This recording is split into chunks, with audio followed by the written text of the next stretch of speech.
ఉదాహరణకి పైప్ లైన్లు వేశారు. ఈయన నరేగా పనులు ఏం చేశారు, పైప్ లైన్లో కూడా జల్ జీవన్ మిషన్ కోసం పైప్ లైన్లు వేసి దానికి కూడా వాడారు. చివరికి చూస్తే పైప్ లైన్లు వేస్తున్నాయి కానీ వాటికి కనెక్టింగ్ సోర్స్ పాయింట్ లేదు, ఎక్కడికి ఇవ్వాలో తెలియదు, పైప్ లైన్లు అయితే వేస్తున్నాయి. అలాగే కొన్ని చోట్ల సర్పంచులు కూడా తెలియదు. సర్పంచులు ఏం చేశారు, నాయకులు ఏం చేశారంటే కొంతమంది ఆ ప్రభుత్వ నాయకులు మస్తర్ బుక్ పుస్తకం తీసుకొచ్చి మీరు దాంట్లో సంతకాలు పెట్టించుకొని ఒక 10 మంది 15 మంది చేత తహసీల్దార్ ఆఫీసులో వచ్చి వాళ్ళు సంతకాలు పెట్టించుకొని పంపించేశారు. దారుణం ఏంటంటే సర్పంచులు కూడా తెలియదు ఏ పనులు ఏం దేనికి జరిగినాయి అని.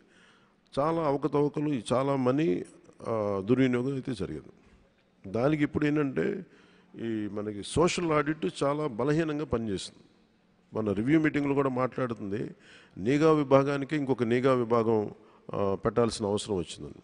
అందుకని దాంట్లో మేమేం చూస్తున్నామంటే నిఘా విభాగానికి బాగా కొంచెం బలమైన పోలీస్ వ్యవస్థ నుంచి ఉండే వ్యక్తిని మన కొన్నిసార్లు ఆర్టీసీ చైర్మన్గా పోలీస్ శాఖను ఎట్లా వేస్తారు, నిఘా విభాగానికి మటుకు ఒక సిన్సియర్ పోలీస్ అధికారిని పెట్టాలి.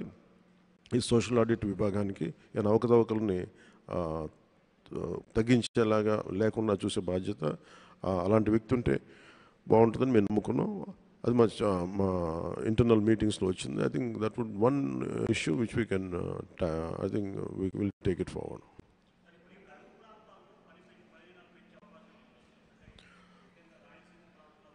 ఖచ్చితంగా ఉందండి. అది ఆ రోజు పరిస్థితులను బట్టి, ఎందుకంటే ఇది కేంద్ర ప్రభుత్వం తీసుకున్న గ్రేటెస్ట్ స్కీమ్స్. ఇది మనకి ఇవ్వడానికి కొన్ని చోట్ల 150 దినాలు కూడా ఇచ్చిన సందర్భాలు ఉన్నాయి. సో మనకు అవసరమైతే అది ఆ పరిస్థితులను బట్టి కరువు ప్రాంతాలు ఉన్న చోట పెంచే స్థాయి ఉంటుంది తప్ప ఇదే పరిమితం కాదు. అది కూడా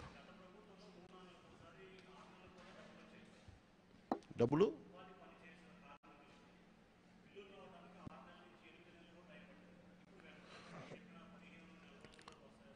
మీరు చూస్తే ఇప్పుడు మీకు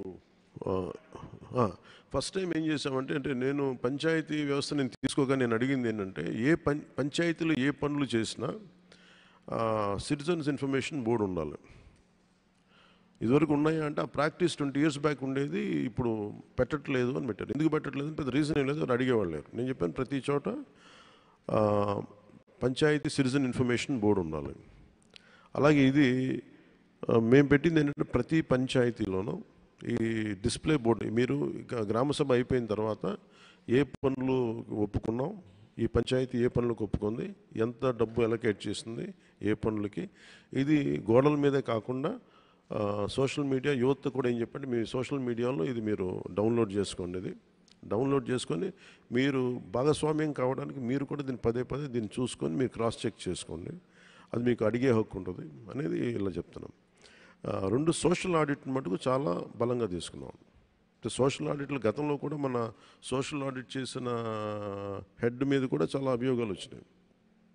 ఆయనతో మాట్లాడాను కానీ ఆయనతో అభియోగాలు వచ్చినాయి. అందువల్ల ఆయన రిజైన్ చేయించేసాం. రకరకాల అభియోగాలు వచ్చినాయి. అంటే కొన్ని చోట్ల సోషల్ ఆడిట్లో ఏముందంటే పాపం సిన్సియర్గా పనిచేసే వాళ్ళని కూడా బెదిరించి వాళ్ళు చేయించకుండా చేయటం, కొంతమంది ఏమో పనులు చేయని వాళ్ళని చేత ఇట్లాగా అసలు కథలు చదివే కొద్దీ కొన్ని టీవీ సీరియల్గా పుంకాలుగా వస్తూ ఉంటాయి. అందుకనే we have a good team of panchayat officials.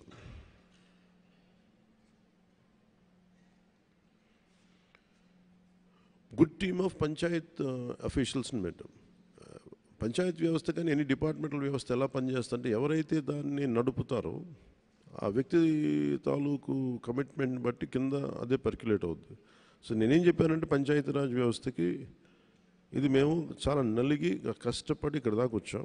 The purpose of this entire elections is to bring transparency and accountability. జవాబుదారీతనం తీసుకొస్తాం, పారదర్శకత తీసుకొస్తాం. దాంట్లో భాగంగానే మేము ఇది చేస్తాం, ఇలా చేయబోతున్నాం అని చెప్పాం. ఐ థింక్ అధికారులందరూ కూడా దాన్ని అర్థం చేసుకున్నారు. అండ్ వీఆర్ రెగ్యులర్గా దాన్ని మానిటరింగ్ చేస్తూ ఉన్నాం. ఇప్పుడు ఇందాక మీరు అడిగిన ప్రశ్నకి 6 నెలలు మనకి మన్రేగా పనులకి డబ్బులు ఇవ్వలేదు గత అంటే మేము రాగానే వచ్చిన 2 నెలల్లోపే 2,000 కోట్లు ఆగస్టు 8కి 2,000 కోట్ల రూపాయలు విడుదల చేసామండి. అలాగే మెటీరియల్ కాంపోనెంట్ గ్రాంట్ కూడా వచ్చింది, అది కూడా ఇచ్చేస్తాం. అంటే ఇదేముందంటే ఇప్పుడు కేంద్రం ఎవరు వచ్చిన బ్యాంక్స్ కానీ లోన్స్ వాళ్ళు ఒకటే అడుగుతుంది ఏంటంటే